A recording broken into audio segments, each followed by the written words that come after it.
The Frieza race is, well, weird. I mean, we've literally seen them survive in the vacuum of space, planet explosions, and they even have this strange quirk about them where they have to completely undergo a physical change in order to withdraw more of their power. Frieza did a pretty good job of showing us all of their forms, and when he went full power, that was honestly the strongest I thought they could get for the moment. It wasn't really until the introduction of Cooler that the true final form of the Frost Demons was presented to us. We even got to see a Metal Cooler along with a Mecha Frieza as well, but everything was taken to the next level in Dragon Ball Super as Frieza, a natural-born prodigy who had never trained a day in his life, went on to do just that, and after only a few short months, had discovered the secret to an even more powerful form for his race, one that would even be able to fight on par with Super Saiyan Blue Goku and Vegeta. With that said, Frieza was undoubtedly the strongest of his race, but what if there was something even beyond that we haven't seen yet? Something that only the fan service of Dragon Ball Heroes could pull off. If you guys aren't already, be sure to follow me on Twitter to stay up to date with all Dragon Ball related content, plus it's the best way to keep in contact with me, but without further ado. I got swords on my back, set my right. Ninjas with me, niggas going Starr, cause these bitches eating ramen noodles in the hood with my niggas. So for all of you guys that don't know, Dragon Ball Heroes is the promotional anime going on for the arcade game right now, and there's some pretty cool stuff going on. As a matter of fact, they even incorporated Ultra Instinct Grand Priest Goku, Jiren, and Fuse Zamasu, which is pretty crazy, along with all the new faces as well. Eventually I'm gonna do a video compiling the entirety of Super Dragon Ball Heroes anime because I know it's pretty hard to follow for a lot of people, especially with new Saiyans and people from the past returning and fighting alongside others, and there's the ridiculous fact of all of the crazy powers being thrown around as well. One of my favorite scenes in the Heroes anime up till this point definitely has to either be the fight with Great Ape Cumber or the arrival of Grand Priest Goku. In the previous episodes, the battle with Hearts and the core area warriors had been waging for a while as we watched battles between the twin Tuffles Orin and Kamen, who preoccupied our heroes for quite a bit, and when Goku shows up after being healed up by the Grand Priest, they decided to merge into one being. This fight ends pretty quickly, but when Heart shows up and uses Lax to amplify his attack, Goku drops out of Ultra Instinct, but he's able to escape with the Supreme Kai and the others before being finished off. At this point, Hearts is pretty satisfied with the energy he's stolen from Universe 11, so after subduing Jiren, they take their leave. This is pretty much where the last episode ends before a short clip of Fu, and this is when he says that it's almost time for Metal Cooler to make his entrance.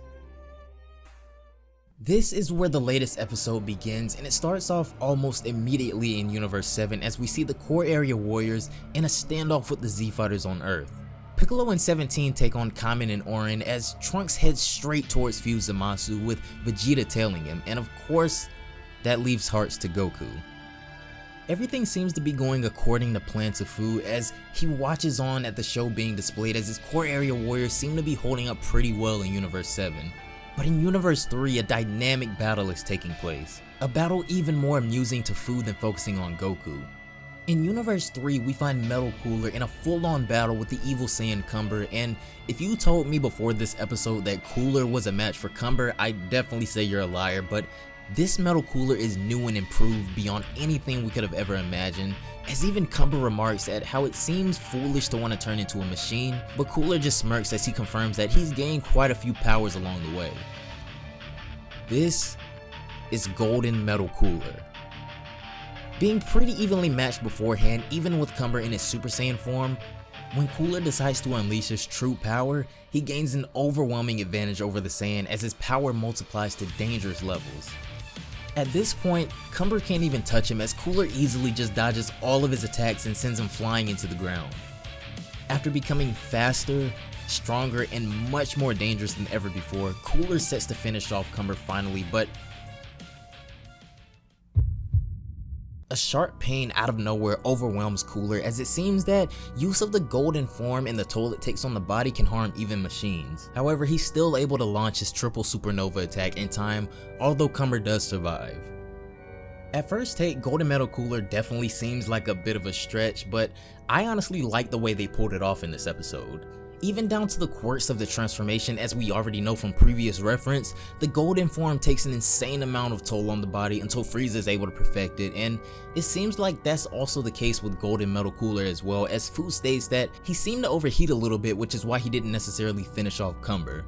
Where Cooler goes next in the multiverse, however, is unknown at the time, as he seems to be one of the more powerful fighters in the multiverse battles, so that's definitely something to watch out for.